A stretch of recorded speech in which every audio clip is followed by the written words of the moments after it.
এখন আমরা যে টুল গুলো দেখব সেটার নাম হলো আইড্রপার টুল।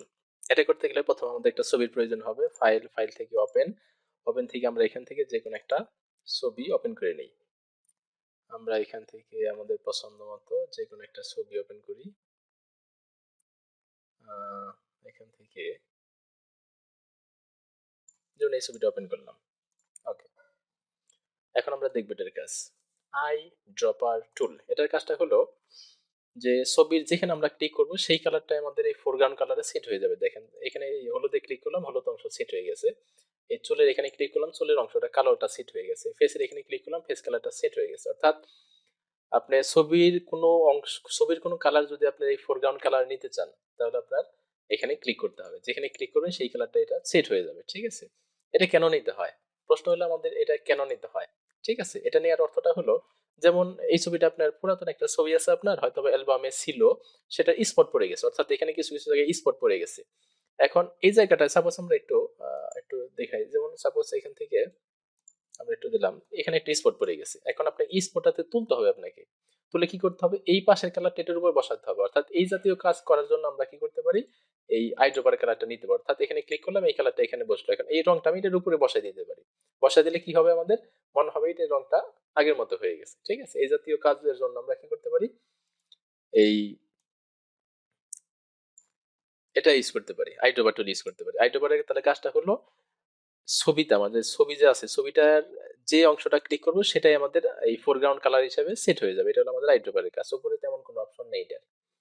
আচ্ছা, এরপরে মাউসের ডান দিকের বটন ক্লিক করলে নিচের অপশনগুলো আসে। আমরা 3D টা পরে দেখব। কালার স্যাম্পলার টুল, এটা হলো আমরা কালার তৈরি করব। যেমন আমরা এই কালারটা তৈরি করব, এই কালারটা তৈরি করব, এরপর মাথার যে চুল এই কালারটা তৈরি করব। আমরা কালার কিভাবে তৈরি হয় সেটা শিখবো আমরা। প্রথমটা হলো কালার কোনো তৈরি করা, just automatic readymade colour auto হয়, কিন্তু এটা হলো কালারটা তৈরি করা শিখবো আমি। এই জন্য আমাদের উইন্ডো থেকে কালার অপশনটা নিতে হবে। উইন্ডো লেখা আছে এখানে কালার। আচ্ছা, কালার অপশনটা পেলাম। এখানে আমাদের লেখা আছে ইনফোটা অটো আসে, এখানে ক্লিক করার সাথে অটো আসে। যদি অটো না আসে তাহলে আপনার উইন্ডো থেকে ইনফো নিতে হবে। লেখা আছে ইনফো মানে ইনফরমেশন। লেখা আছে এক নম্বর কালার। দেখেন যেমন এই যেমন ড্রেসের এক নম্বরে লাল কালারটা তৈরি করবো, তাহলে এক নম্বর কালার তৈরি করতে গেলে আর মানে লাল দিতে হবে আপনাকে, রেড দিতে হবে 195, তাহলে আর দিতে হবে এখানে 195। কিবোর্ড থেকে 195 আমরা টাইপ করে দিলাম। এরপরে জি মানে গ্রিন, সবুজ দিতে হবে কত? 5, তাহলে আমরা এখানে জি এর ঘরে আমরা কিবোর্ড থেকে 5 দিয়ে দিলাম।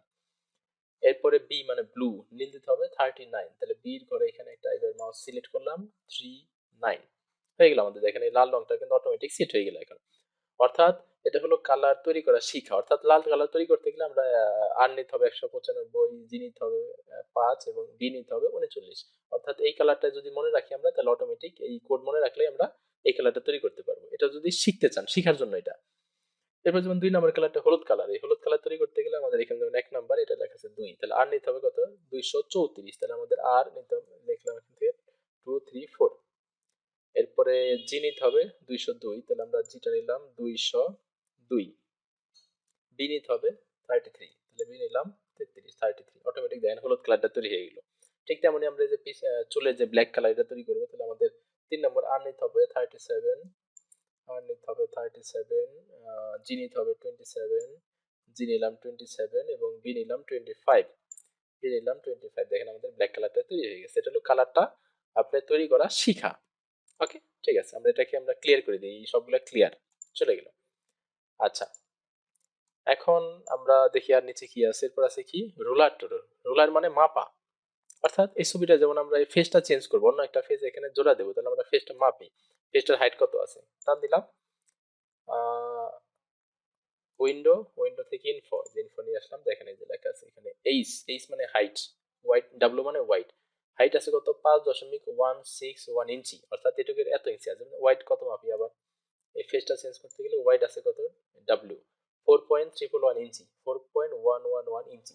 ঠিক আছে, এটাকে আমরা ক্লিয়ার করে দিলাম, চলে গেল। যদি ফুল ছবিটা মাপতে চাই তাহলে উপর মাথা থেকে একবার নিচ পর্যন্ত আমরা ছবিটা দেখতে চাই কতটুকু আছে। দেখেন এটার ডাব্লিউ ওয়াইড আছে, সরি হাইট এইচ 11.793 ইঞ্চি।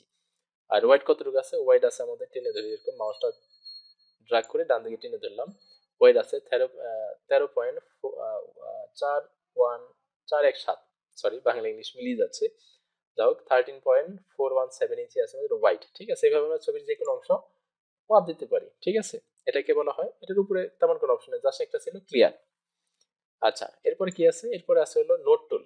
নোট হলো নোট আকারে কিছু লিখে রাখতে পারবেন, অর্থাৎ যেমন আপনি নোট আকারে বিভিন্ন নোটের বিভিন্ন ধরনের কাজই আছে। যেমন আপনি এই ছবিটা যেমন আমরা ওপেন করলাম, এখন এটা হয়তো কোনো একটা সিনের আছে পিছনে, অর্থাৎ এখানে আপনি লিখে রাখতে পারেন এখানে নোট আকারে যে আমরা এটা হলো সাপোজ 10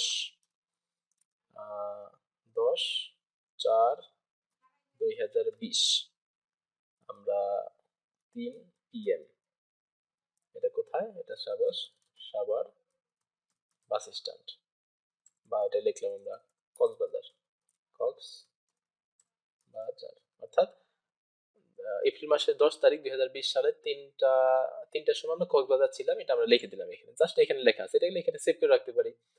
এটা সুবিধার অসুবিধা রেখে, সুবিধা জাস্ট হলো পরবর্তীতে আমরা এখানে ডাবল ক্লিক করলেই দেখতে পারবো এখানে লেখাটা। সুবিধা হলো এখানে লেখাটা হয়তো এখানে লেখা দেখে না, জাস্ট একটা সিম্বল আকারে দেখা যাবে এরকম, অর্থাৎ কোনো কিছু নোট আকারে আপনি লিখে রাখতে পারেন। যদি মনে করেন যে এখানে, যেমন এখানে লেখা আছে, কি লেখা আছে এখানে, কালার দেওয়া আছে, কালার মানে যেখানে যে কালারটা হলুদ কালার, যদি আমি চাই এখানে ক্লিক করে কালারটা নীল করে দিই, তাহলে আমাদের এই কালারটা নীল দেখা যায়, এটা আর কিছু না। এখানে চাইলে ক্লিয়ার অল সব চলে গেল, ঠিক আছে।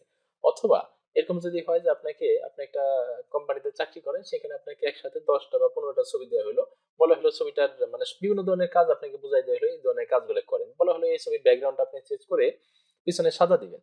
তাহলে এখানে ক্লিক করলাম, ব্যাকগ্রাউন্ডে লেখা আছে, এখানে লিখলাম আমরা নোট টুলে যে ব্যাকগ্রাউন্ড হোয়াইট, ঠিক আছে, ওকে, ব্যাকগ্রাউন্ড হোয়াইট। এরপরে এই চুলে ক্লিক করলাম, লিখলাম হেয়ার কালার ব্লু, বা দেখলাম রেড, রেড কালার করতে হবে, ঠিক আছে। আবার অন্য একটা ছবিতে গেলাম, এখানে ব্যাকগ্রাউন্ডে ক্লিক করলাম, এটা লিখলাম ব্যাকগ্রাউন্ড কালার ব্লু, ঠিক আছে, ব্লু দিতে হবে, অর্থাৎ এরকম। এরপর আমরা এখানে ক্লিক করলাম, লিখলাম হেয়ার কালার, লিখলাম এখানে ব্ল্যাক, ফুল ব্ল্যাক। অর্থাৎ দেখেন আমাদের ছবি কিন্তু এটার ব্যাকগ্রাউন্ড একরকম করতে বলা হয়েছে, এটার ব্যাকগ্রাউন্ড একরকম করতে বলা হয়েছে। এখন এরকম যদি 15-20টা ছবি আমাদের হয় বা 10টা ছবি হয়, সেক্ষেত্রে কিন্তু আমাদের একটা ছবি যদি একরকম বলা হয়, সেক্ষেত্রে কিন্তু আমাদের মনে থাকাটা খুব কষ্টকর হয়ে যায়। সেক্ষেত্রে আমরা যদি নোট আকারে লিখে রাখি, তাহলে আমাদের কিন্তু বুঝতে সুবিধা হয়। যেমন এখানে কি লিখছিলাম, তাহলে এখানে একটু ডাবল ক্লিক করলে দেখেন লেখা আছে ব্যাকগ্রাউন্ড হোয়াইট, অর্থাৎ সাদা করতে হবে। এখানে ক্লিক করলাম, লেখা আছে কি হেয়ার কালার রেড, লাল করতে হবে। অর্থাৎ এখানে আমরা ক্লিক করলে এখানে আমাদের লেখাটা চলে আসবে, ঠিক আছে। এরকম বিভিন্ন ধরনের কাজে আপনারা এই নোট টুল ব্যবহার করতে পারেন। যাই হোক আমরা চাই না এগুলো, তাহলে ক্লিয়ার অল, ওকে, ক্লিয়ার হয়ে গেল, এখান থেকেও ক্লিয়ার অল চলে গেল, ঠিক আছে। এই হলো আমাদের নোট টুলের কাজ। আচ্ছা, এরপর কি আছে, কাউন্ট টুল। কাউন্ট মানে গণনা করা, অর্থাৎ একটা পিকচারে বা একটা ছবিতে যদি অনেকগুলো অবজেক্ট থাকে, সেগুলো আপনি গণনা করতে পারেন। যেমন যেমন সাপোজ মনে করেন এক জায়গায়, আমি এটাকে ক্লোজ করে একটা ছবি ওপেন করি, অর্থাৎ একটা পিকচারে অনেকগুলো অবজেক্ট থাকলে সেগুলো গণনা করা যায়। যেমন ফাইল, ফাইল থেকে ওপেন, ওপেন থেকে আমরা এমন কোনো একটা পিকচার নেই যে এখানে অনেকগুলো অবজেক্ট থাকবে। যেমন এখানে দেখেন অনেকগুলো আপেল আছে, এরকম একটা ছবি নিলাম। এখন আপনাকে যদি বলা হয় এখানে আপনি গণনা করেন, কাউন্ট করেন কতগুলো আপেল, এখন একটু কষ্টকর হয়ে যাবে আমাদের যে গণনা করা। আমি যদি এখান থেকে শুরু করি 1 2 3 4 5, এটা কি গুনছিলাম, এলোমেলো হয়ে গেল, ঠিক আছে, আমাদের একটু সময়ের ব্যাপার, প্লাস একটু কষ্টসাধ্য বটে। সেক্ষেত্রে আমরা এই কাউন্ট টুলের মাধ্যমে খুব সহজেই গণনা করতে পারি। কেমন, যেমন যে কোনো একটা ক্লিক করলাম, এটা ক্লিক, তার মানে এখানে মানে 1 2 3 এরকম আমাদের মুখে গুনতে হবে না, অর্থাৎ কম্পিউটার অটোমেটিক দেখেন লেখা উঠতেছে এখানে, এবং আপনি বুঝতে পারবেন যে এটা ধরছেন কিনা, এটা বাদ পড়ছে কিনা। জাস্ট আপনাকে যেটা যেটা বাদ পড়ছে এখানে একটা ক্লিক করে দিতে হবে। এখানে লেখা আছে কালার, অর্থাৎ আপনি এখান থেকে যদি কালার চেঞ্জ করতে চান, এখান থেকে যে কালার দিবেন সেই কালারেই ওই গণনা করা হবে। দেখেন অটোমেটিক আমাদের মুখে না গুনলে হবে, জাস্ট আমাদের কাজটা হলো শুধু ক্লিক করে দেওয়া আপেলের উপরে, তাহলে অটোমেটিক আমাদের গণনা হয়ে যাবে এখানে, ঠিক আছে।